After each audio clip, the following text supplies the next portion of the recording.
Hello बच्चों, welcome back to my channel. कैसे हैं आप सब लोग। आप लोग का जो बिहार में BSPSCL का एग्जाम होने वाला है, तो उसकी प्रिपरेशन मैं आप लोग को करा रही थी। कब इसका एग्जाम होगा, बहुत से बच्चे ये भी कंफ्यूज हैं कि कब इसका एग्जाम होगा।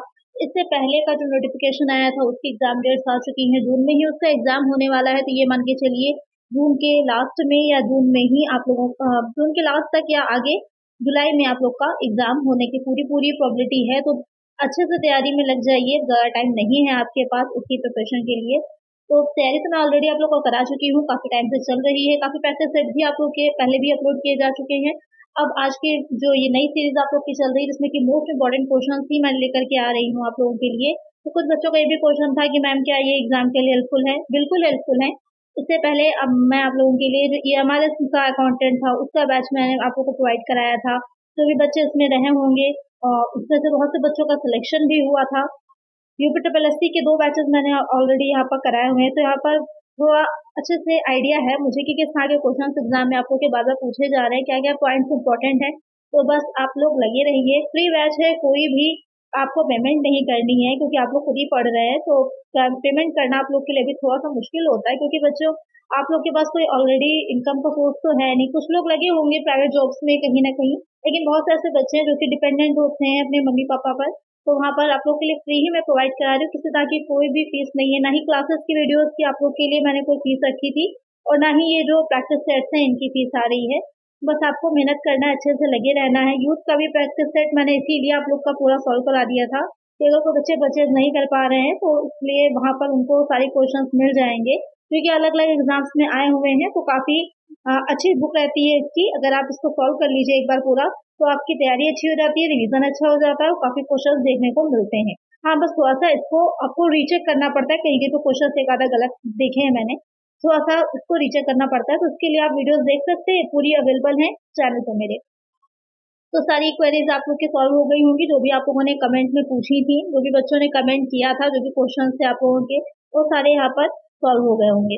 अब आइए चलते हैं अपने जो आज का हमारा टॉपिक रहने वाला है। जैसे कि प्रीवियस वीडियो में ही मैंने कहा था कि जो अब आप लोग की वीडियोस आएंगे उसमें ज्यादातर क्वेश्चन जो होंगे वो इनकम टैक्स से रिलेटेड होंगे, क्योंकि इनकम टैक्स काफी बच्चों को डिफिकल्ट लगती है। तो इस वीडियो में और आने वाली जो कुछ वीडियोस रहेंगी उसमें बाकी भी क्वेश्चन रहेंगे, लेकिन इनकम टैक्स से थोड़े ज्यादा रहेंगे। और फाइनेंशियल मैनेजमेंट के भी आप लोग के क्वेश्चन मैं जल्दी ही लेकर के FM के भी आऊंगी, इंक्लूड करूंगी, क्योंकि ये पोर्शन भी इम्पोर्टेंट है। अकाउंट्स तैयार रहती है ज्यादातर आप लोगों की, अकाउंट्स क्योंकि बेसिक रहता है तो ज्यादातर बच्चों की अकाउंट्स तो तैयार रहती है। आप लोग ज्यादा फंसते जो इनकम टैक्स में फंसते हैं, फाइनेंशियल मैनेजमेंट है, इनमें थोड़ा सा ज्यादा आप लोग को अलग पड़ता है। तो सब कुछ मैं इंक्लूड करूंगी, सारे पॉइंट्स मुझे ध्यान में है, तो आप लोग टेंशन मत लीजिए, टेंशन फ्री होके बस आप लोग पढ़ते रहिए। तो चलिए शुरू करते हैं और फर्स्ट क्वेश्चन लेते हैं। और हाँ, अगर सब्सक्राइब नहीं किया है तो सब्सक्राइब जरूर से कर लीजिएगा, वीडियो को ज्यादा से ज्यादा लाइक करिएगा, और कम से कम 10 बच्चों को या फिर ग्रुप में, आप लोग जो भी ग्रुप से, टेलीग्राम ग्रुप से या अलग अलग व्हाट्सएप ग्रुप से में जुड़े हुए हों, तो उसमें वीडियोस को शेयर जरूर कर दिया करिए। चलिए शुरू करते हैं, इसमें फर्स्ट क्वेश्चन लेते हैं। Taxable income is determined on the basis of, कर योग आय का निर्धारण निम्न के आधार पर किया जाता है। Residential status, total income, citizenship, all of the above. तो बहुत ही बेसिक सा क्वेश्चन है इनकम टैक्स का। स्टार्टिंग में थोड़े से इजी क्वेश्चंस मैंने रखे हैं, जिससे कि आपका रिवीजन भी हो जाए। और ये भी क्वेश्चन इंपॉर्टेंट है, ये मत समझिए कि इंपॉर्टेंट नहीं है, ये भी क्वेश्चन इंपॉर्टेंट है, और ऐसे क्वेश्चन भी एग्जाम में आते हैं। तो यहाँ पर जो कह रहा है कि जो टैक्सेबल कर योग्य इनकम होती है वो किस बेसिस पे या किस आधार पे उसका निर्धारण किया जाता है। आर्थिक स्थिति, कुल आय, नागरिकता, उपरोक्त सभी।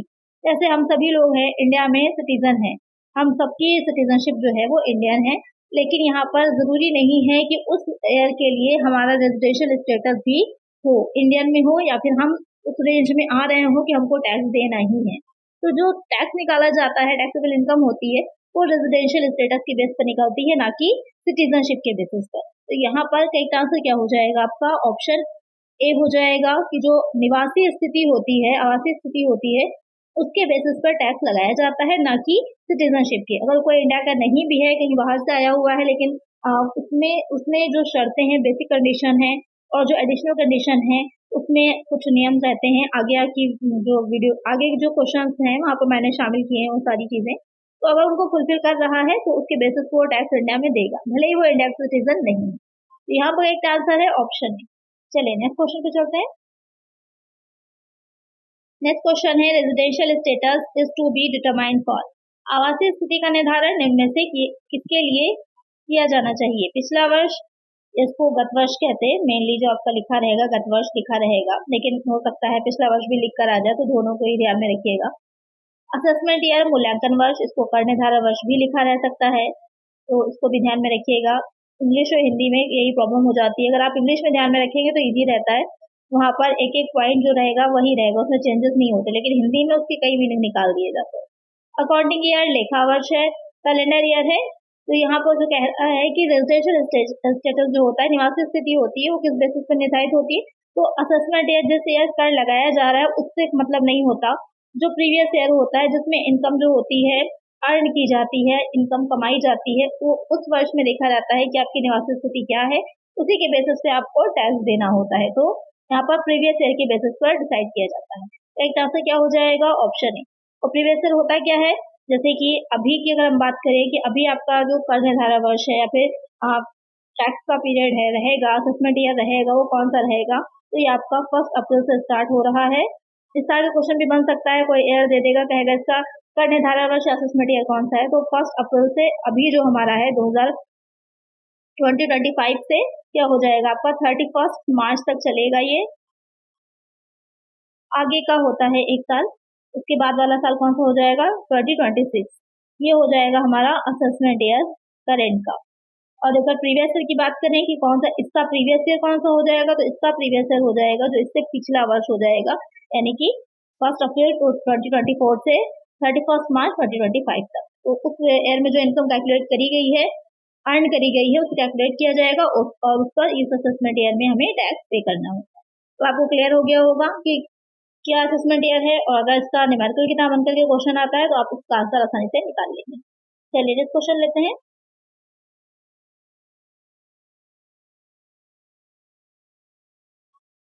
Income tax act was passed in the year. आयकर अधिनियम किस वर्ष पारित किया गया था? 1860, 47, 61, 62। बहुत इजी सा क्वेश्चन है, कब पास किया गया था सभी को पता है आप लोगों को, 1 अप्रैल 1961 को ये पास हुआ था। ध्यान दीजिएगा, 62 भी दे रखा है, कंफ्यूज नहीं होना है। पास पूछ रहा है, ये नहीं पूछ रहा कि कब से उसे लागू किया गया था, कब से वो जो है इन्फोर्समेंट उसमें आया था, लेकिन यहाँ पर सिर्फ पूछ रहा है पास हुआ था 61 में हुआ था। अगर पूछता है क्वेश्चन कि कब से लागू किया गया था, तो यहाँ पर आ जाएगा 1962 से। तो क्वेश्चन को ध्यान में रखिएगा, पूछ क्या रहा है। चलिए नेक्स्ट क्वेश्चन है,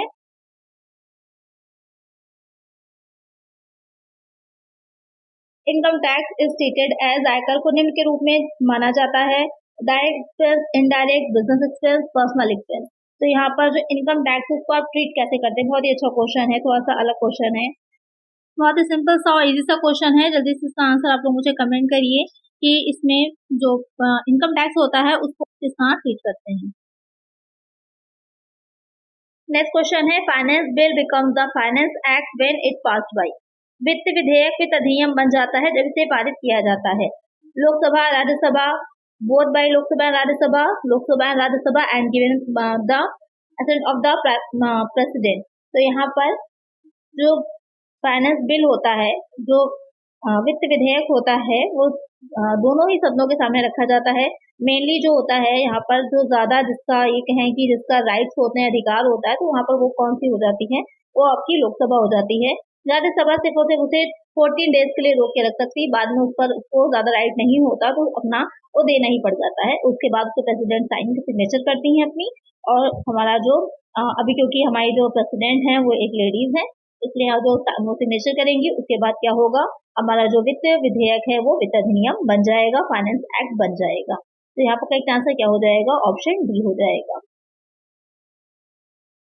कौन है हमारे देश की प्रेसिडेंट इस टाइम की? तो आप लोग को सबको पता ही होगा, इसका आंसर मुझे कमेंट करिए कि इस टाइम पर हमारे देश की प्रेसिडेंट कौन है। वैसे तो ये बहुत ही जनरल क्वेश्चन है, लेकिन आप सबको पता होगा। चलिए नेक्स्ट क्वेश्चन लेते हैं। AOP association of person should consist of. यहाँ पर कह रहा है जो एओपी होता है यानी कि व्यक्तियों का संघ होता है, उसमें क्या शामिल होना चाहिए? Individuals only, person other than individual, both the above, artificial, judicial person. ये आपका क्वेश्चन जो है आपसे पूछ रहा है कि जो व्यक्तियों का संघ होता है उसमें कौन से लोग शामिल हो सकते हैं? सिर्फ व्यक्ति इंडिविजुअल्स ही हो सकते हैं कि व्यक्ति ही सिर्फ शामिल होगा, या फिर व्यक्तियों के अलावा भी किसी और को शामिल किया जा सकता है। व्यक्तियों के अलावा से मीनिंग क्या हो जाती है? हाँ, व्यक्तियों के अलावा का मीनिंग हो जाता है आपका कि जैसे कि कंपनीज हो गई, क्योंकि यहाँ पर अदर देन इंडिविजुअल का मीनिंग हो जाएगा कि कंपनी कोई शामिल हो सकती है, कोई सोसाइटी जो होती बनी होती वो शामिल हो सकती है। तो यहाँ पर करेक्ट आंसर ऑप्शन सी हो जाएगा, बोथ द अबव। चलिए नेक्स्ट क्वेश्चन है।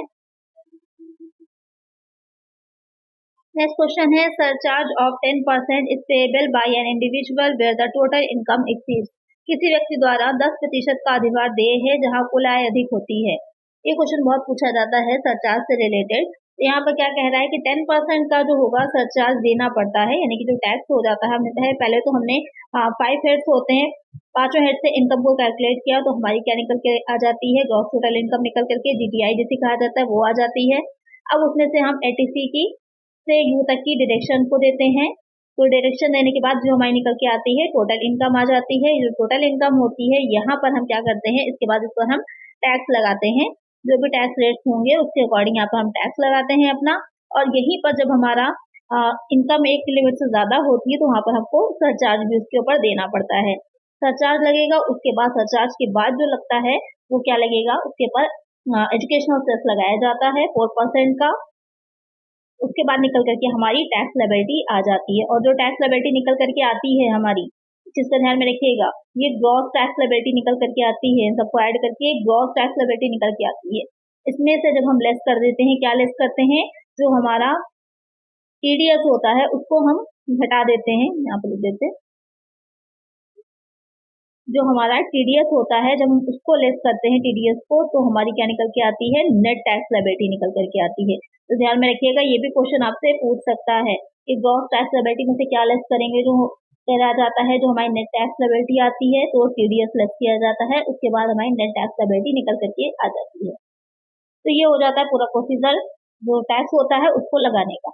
अब यहाँ पर क्वेश्चन पे आ जाते हैं जो सरचार्ज की बात कर रहा है कि 10% जो होता है कितने से अधिक होनी चाहिए, 7,50,000, 8,50,000, 10 लाख, या फिर इनमें से कोई नहीं। तो यहाँ पर जो ऑप्शन दे रखे हैं इसमें से कोई भी करेक्ट नहीं होगा, नन ऑफ दीज, क्योंकि जो इनकम होती है वो कितनी होनी चाहिए आपकी, जो 50 लाख है, 50 लाख से अबव और 1 CR से 1 करोड़ से आपकी इनकम कम होनी चाहिए, तो उसका 10% जो होता है वो हमको देना होता है। अगर 1 करोड़ से अबव हो जाएगी तो वहां पर हमारा जो सरचार्ज है उसके रेट्स बढ़ जाते हैं। तो करेक्ट आंसर यहाँ पर क्या होगा, ऑप्शन डी हो जाएगा। चलिए नेक्स्ट क्वेश्चन लेते हैं।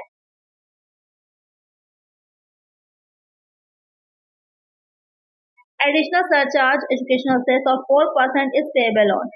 जो 4% का अतिरिक्त अधिभार शिक्षा पर होता है वो किस पर देय होता है, इनकम टैक्स पर, सरचार्ज पर या फिर टोटल इनकम पर। अभी इसका आंसर मैंने आप लोग को बताया ही है कि कैसे देय होता है। जो एडिशनल सरचार्ज होता है एजुकेशनल सेस जिसे कहा जाता है 4% का, पहले 3% था, अब 4% लगाया जाता है, तो किस पर देय होता है, तो आपका इनकम टैक्स प्लस सरचार्ज पे, यानी कि आयकर प्लस अधिभार, इस पर देय होता है।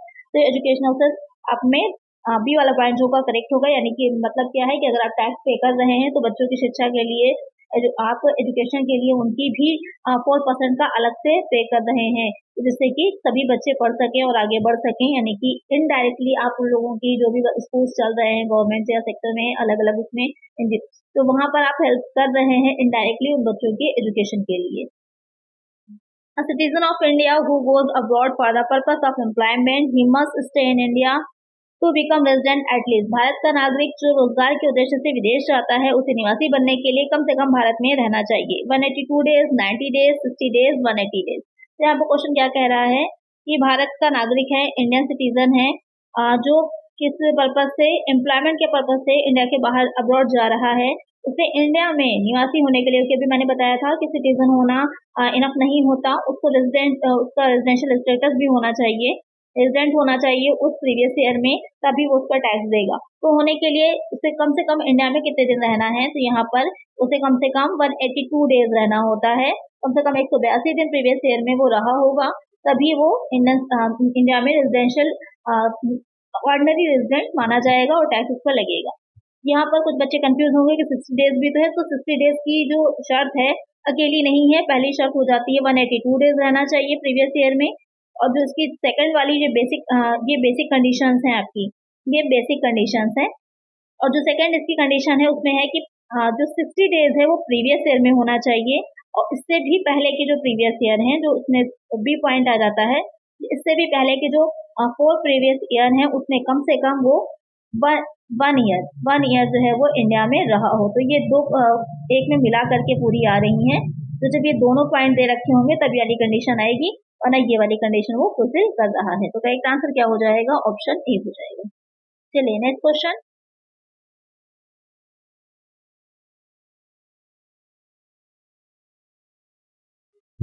A person who fulfills on base condition and one additional condition is, एक व्यक्ति जो एक आधार शर्त और एक अतिरिक्त शर्त को पूरा करता है वो क्या होगा?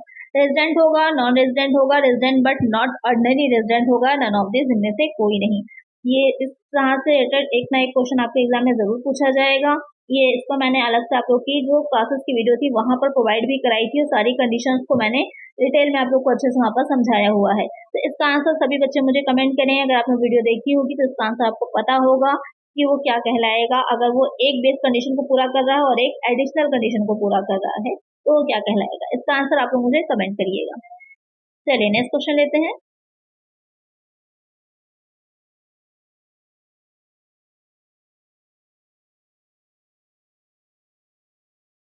यहाँ पर जो आपका एक अभिकथन दे रखा है, एक असर्शन है और दूसरा रीजन दे रखा है, उसका कारण दे रखा है। आपको दोनों को पढ़ना है, देखना है और ये बताना है कि इसमें से हो सकता है दोनों करेक्ट हो या फिर कोई एक करेक्ट हो। तो क्या है इसका आंसर, ये आप लोग को बताना है। आइए देखिए क्वेश्चन क्या है। An America citizen earns 10 lakh income from his business in India since he is not a citizen of India and not a resident in India, but this income should not be taxed। कह रहा है कि एक अमेरिकी नागरिक भारत में अपने व्यवसाय से 10 लाख रुपए आयोजित करता है, क्योंकि वह भारत का नागरिक नहीं है और भारत में निवासी भी नहीं है, इसलिए इस पर आयकर नहीं लगाया जाना चाहिए। तो यहाँ पे क्या कह रहा है, पहले पॉइंट में जो मेन अभिकथन है कह रहा है कि इंडिया में ही वो अपने बिजनेस से 10 लाख रुपए क्या कर रहा है, अर्न कर रहा है, लेकिन है वो क्या, भारत का नागरिक नहीं है, अमेरिका का नागरिक है। तो इससे मतलब नहीं वो कहाँ का है, उसको सिर्फ जो बेसिक और एडिशनल कंडीशन है वो पूरी करना चाहिए। क्योंकि ये भारत का नागरिक नहीं है, भारत में निवासी भी नहीं है, इसलिए उस पर आयकर नहीं लगाया जाना चाहिए। तो ये पॉइंट गलत है।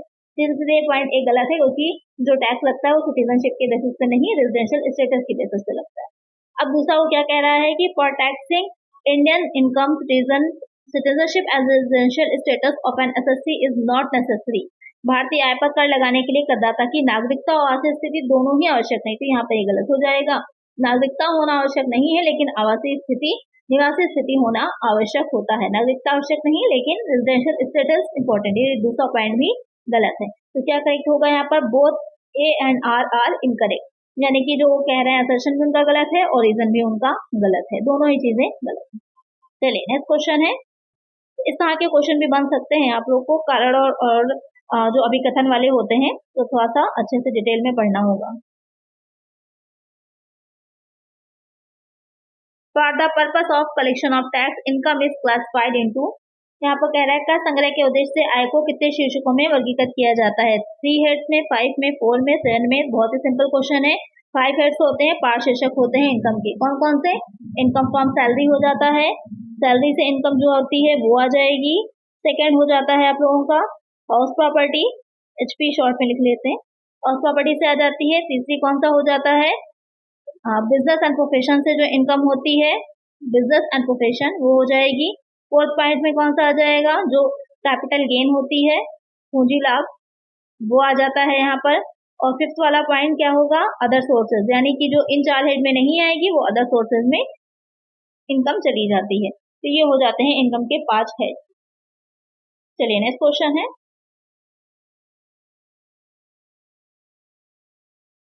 Which among the following is the progressive tax, निम्नलिखित में से कौन सा प्रगतिशील कर होता है? Custom duty, development surcharge, sales tax, income tax. यहाँ पे क्या कह रहा है, प्रगतिशील कर कौन सा है? तो इनकम टैक्स जो होता है वो प्रगतिशील कर होगा, आयकर। प्रगतिशील कर का क्या मतलब होता है कि जैसे जैसे इनकम बढ़ती जा रही है वैसे वैसे टैक्सेशन टैक्स रेट जो होती हैं वो बढ़ती चली जाती हैं, वो प्रोग्रेसिव टैक्स कहलाता है। जैसे कि हमारे इंडिया में जो इनकम टैक्स लगता है वो प्रोग्रेसिव टैक्स ही है।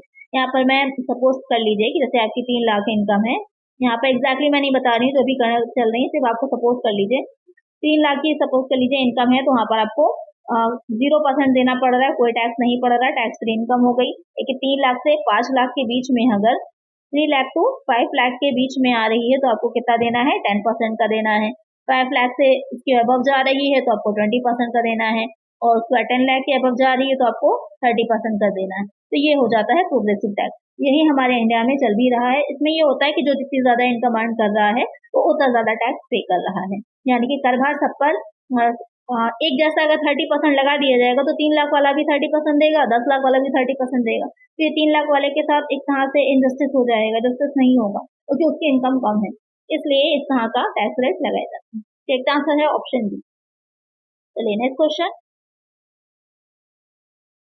डिस्काउंट रिसीव्ड आर, प्राप्त छूट है, deducted when we received cash, given by us when we sell, goes on credit, deducted by us when we pay our accounts, none of this. Question क्या कह रहा है कि जो नगद प्राप्त छूट होती है वो क्या रहेगी। तो अभी तक जो क्वेश्चन सॉल्व किए वो हमने इनकम टैक्स के थे।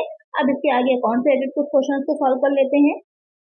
और इनकम टैक्स में जो क्वेश्चन थे वो तो अभी मानिए सिर्फ बेसिक ही है, अभी धीरे धीरे इसका और आगे एडवांस लेवल तक हम जाएंगे। जो इनकम टैक्स के इंपॉर्टेंट क्वेश्चन है और भी लेकर के मैं आऊंगी। वैसे ये क्वेश्चन जो थे वो भी आपके प्रीवियस अकाउंटेंट के ही एग्जाम में पूछे हुए क्वेश्चन रहे हैं, तो वो भी काफी इंपॉर्टेंट है। जो भी आपको नहीं आया हो या जो करेक्ट ना हुआ हो तो आप लोग उसको जोर से नोट कर लीजिएगा। चलिए यहाँ पर देखते हैं डिस्काउंट रिसीव क्या होता है। जो प्राप्त छूट है, नगद प्राप्त होने पर कटौती की जाती है। जब हम क्रेडिट पर माल बेचते हैं तो हमारे द्वारा दी जाती है, जब हम अपने खातों का भुगतान करते हैं तो हमारे द्वारा कटौती की जाती है, इनमें से कोई नहीं। तो यहाँ पे क्या रहेगा, जो डिस्काउंट रिसीव हो रहा होता है इसकी मीनिंग हो जाती है deducted by us when we pay our account. जब हम अपने अकाउंट को पे करते हैं तो हमें जो छूट जो डिस्काउंट होता है वो मिलता है, तो हम अपने खातों में से उसको कम कर लेते हैं या घटा देते हैं, उसके बाद पेमेंट करते हैं। तो डिस्काउंट रिसीव आपका करेक्ट आंसर ऑप्शन सी हो जाएगा। चलिए नेक्स्ट क्वेश्चन है,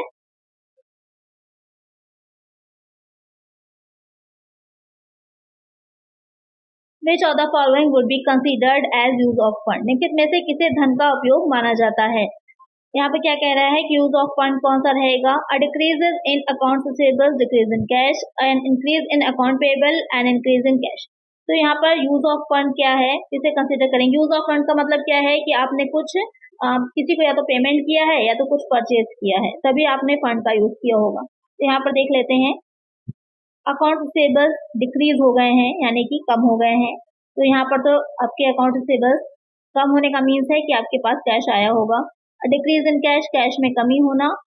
इंक्रीज इन अकाउंट पेएबल, बढ़ जाने पर भी यहाँ पर नहीं रहेगा। यहाँ पर करेक्ट आंसर ऑप्शन बी हो जाएगा। जब कैश हमारा डिक्रीज होता है, नकदी में कमी आती है, तो सिंपल सी बात है या तो हमने पेमेंट किया है या फिर हमने परचेज किया है, तो अभी हमारा कैश कम हुआ है तो उसे हम यूज ऑफ फंड मानेंगे। करेक्ट आंसर हो जाएगा ऑप्शन बी। नेक्स्ट क्वेश्चन है, बहुत ही अच्छा क्वेश्चन है और बहुत ही इंपॉर्टेंट क्वेश्चन है ये वाला आपका, बहुत इंपॉर्टेंट क्वेश्चन है। डेबिट नोट और क्रेडिट नोट से रिलेटेड क्वेश्चन पूछे जाते हैं। Debit note is prepared for which transaction. Debit note किस लेन देन के लिए तैयार किया जाता है। For purchase of goods, for cash sale of goods, purchase return, sales return. तो एक बात जो सबसे ज्यादा आपको ध्यान में रखनी है, चाहे डेबिट नोट की बात की जाए या फिर आपका क्रेडिट नोट की बात की जाए, दोनों ही जो नोट्स होते हैं वो रिटर्न की ही सिचुएशन में बनते हैं, चाहे वो परचेज रिटर्न हो या फिर वो सेल रिटर्न हो। तो यहाँ पर सीधे सीधे परचेज ऑफ गुड्स को आपको हटा देना है या फिर कैश सेल वाला पॉइंट तो हट जाएगा। बात सिर्फ रिटर्न की जाती है इसमें, या परचेज रिटर्न हो या फिर सेल्स रिटर्न हो। अब एक चीज क्लियर हो गई आपको, तो ये दो पॉइंट तो बाहर हो गए। अब आते हैं इन दो पॉइंट्स पर, ये कब यूज होता है डेबिट का और कब यूज होता है क्रेडिट का। तो यहाँ पर जो डेबिट नोट होता है वो यूज किया जाता है जब हमारा परचेज रिटर्न होता है। जब हमारा परचेज रिटर्न होता है तो हम डेबिट नोट का यूज करते हैं। यहाँ पर लिख लीजिए ताकि आपको अलग से याद रहे। परचेज रिटर्न में हमने कुछ परचेज किया था, हम उसको रिटर्न कर रहे हैं किसी रीजन की वजह से, तो वहां पर हम डेबिट नोट बनाते हैं। और जो क्रेडिट नोट होता है वो हमारा सेल्स रिटर्न में होता है। जब सेल्स जो भी हमने सेल किया है अगर वो रिटर्न में आ रहा है तो यहाँ पर वो सेल्स रिटर्न में होता है। तो यहाँ पर करेक्ट आंसर हो जाएगा ऑप्शन सी। चलिए नेक्स्ट क्वेश्चन है, यहाँ पर अकाउंटिंग इक्वेशन दे रखी है, बहुत ही इजी है, आप सबको पता है इसके बारे में। बहुत ही बेसिक सी चीज है जो मैंने स्टार्टिंग की क्लासेस की वीडियो में आप लोग को बताया था कि विच equation is followed by accounting equation approach for sole proprietorship. लेकिन ये क्वेश्चन बहुत पूछा जाता है, बार बार पूछा जाता है। एकल स्वामित्व के लिए कह रहा है कि लेखांकन समीकरण दृष्टिकोण के द्वारा किस समीकरण का अनुसरण किया जाएगा। Asset is equal to liability into owners equity, आपको पता है ये गलत है। Asset is equal to liability plus owners equity. ये वाला तो पॉइंट सही है। लायबिलिटी अपॉन कैपिटल ये भी गलत है, और लायबिलिटी में से शेयरहोल्डर्स इक्विटी घटा देंगे ये भी गलत है। कौन सा सही है? जो संपत्तियां होती हैं लायबिलिटीज और ओनर्स इक्विटी के इक्वल होती हैं, तो करेक्ट आंसर हमारा ऑप्शन बी हो जाएगा। तो इतना इजी क्वेश्चन है, उतने ही बार ये रिपीट भी होता है। चलिए नेक्स्ट क्वेश्चन है। यहाँ पर जो क्वेश्चन आपका दे रखा है, यहाँ पर 4 आपके पॉइंट्स दे रखे हैं, आपको ये बताना है कि इसमें से कौन सा पॉइंट जो है वो ट्रू नहीं है। Which of the following is not true, कौन सा सही नहीं है, सत्य नहीं है, आपसे ये पूछ रहा है। आइए देखते हैं। Accounting information is useful only to the management, कह रहा है कि जो लेखांकन जानकारी है केवल प्रबंधन के लिए उपयोगी है। तो एक बात बताइए, जो अकाउंटिंग हम कर रहे हैं क्या वो सिर्फ मैनेजमेंट के लिए ही इम्पोर्टेंट होती है? आप लोगों ने ग्रेजुएशन में भी पढ़ा होगा कि अकाउंटिंग का इम्पोर्टेंस क्या है, उसके एडवांटेजेस क्या हैं, किसके किसके लिए होते हैं। तो सिर्फ मैनेजमेंट के लिए हो ओनली लगा है ना यहाँ पर, तो यहाँ पर सिर्फ मैनेजमेंट के लिए हो, ये वाला पॉइंट ही गलत हो जाता है आपका। बाकी भी देख लेते हैं। Under cash basis of accounting no adjustments are made for outstanding expenses and account income, लेखांकन के नगद आधार के तहत। तो यहाँ पर कह रहा है कि जब हम बेस ले रहे हैं अकाउंटिंग के लिए कौन सा, कैश का, तो हम वहां पर किसी भी तरह के जो बकाया या फिर अर्जित आय होती है उसका कोई एडजस्टमेंट नहीं करते। करेक्ट है, ऐसे तो किया जाएगा, डिपेंड करता है किस बेसिस पे बना रहे हैं। तो आप नगद आधार पे बना रहे हैं तो नहीं किया जाता। करेक्ट है। लेखांकन व्यवसाय की भाषा है, ये भी सही है कि accounting is the language of business.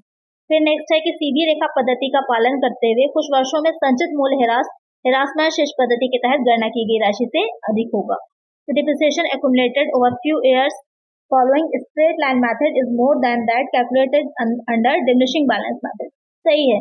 यहाँ पर जो diminishing balance method होता है उसमें क्या होगा कि जो भी हमने निकाला होता है, सपोज कर लीजिए हमारी 2 लाख की हमारी अगर एसेट है, उस पर हमारा 20,000 का डिप्रिसिएशन आया, तो वो 20,000 नेक्स्ट ईयर के लिए वो 20,000 को हम लेस कर देंगे। अब जो हमारा निकलता है वो 1,80,000 पर डिप्रिसिएशन चार्ज किया जाएगा। तो आप देखेंगे कि इसका 10% निकालेंगे तो 18,000 निकल करके आ जाएगा। तो क्या हो रहा है, जो डिप्रिसिएशन निकाल रहे हैं वो कम होता चला जा रहा है। लेकिन जो हम इस मेथड से निकालते हैं स्ट्रेट लाइन में, तो यहाँ पर सीधा 10% ही रहेगा, तो फर्स्ट ईयर में भी 10% आएगा, सेकंड ईयर में भी हमारा 20,000 आएगा, और सेकंड ईयर में भी 20,000 ही आएगा, चेंजेस नहीं होंगे।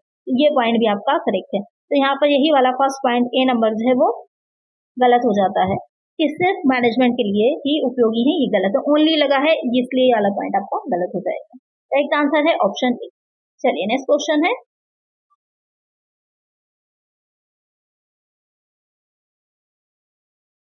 ट्रायल बैलेंस इज ए, जो ट्रायल बैलेंस यानी कि तलपट होता है या फिर उसको परीक्षा सूची भी बोला जाता है, क्या होगा? एक रियल अकाउंट है, वास्तविक खाता है, पर्सनल व्यक्तिगत खाता, नॉमिनल अकाउंट नाममात्र का खाता, या फिर list of balances of all account, सभी खातों के शेष की सूची है। तो करेक्ट है, ना रियल है, ना पर्सनल है, ना ही नॉमिनल है, क्या है? लिस्ट है।